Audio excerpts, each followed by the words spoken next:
Il y a parfois de belles aventures qui font la fierté d'un territoire. Les grilles de l'ancienne entreprise Pilpa à Carcassonne ne sont pas restées fermées longtemps. Quelques mois après l'histoire douloureuse de la fermeture, ce site de production de glace retrouve le sourire. Un peu grâce à la bonne bouille de la star de la marque, la Belle Aude, mais surtout grâce à l'initiative d'anciens salariés.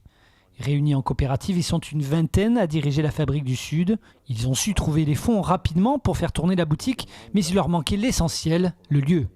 L'Aglo a racheté la moitié des bâtiments qui étaient historiquement présents sur le site, c'est-à-dire il y avait 20 000 m², l'Aglo en a racheté la moitié. Donc l'Aglo a racheté 10 000 m² de bâtiments couverts.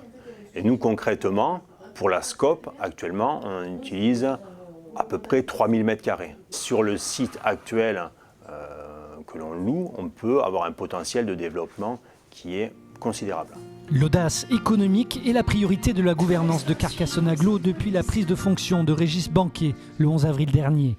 S'appuyant sur le schéma de développement économique initié par les prédécesseurs, le président et son équipe vont lancer un plan d'action sur 10 ans. La maîtrise foncière est capitale pour accueillir des entreprises, ça c'est une des premières priorités.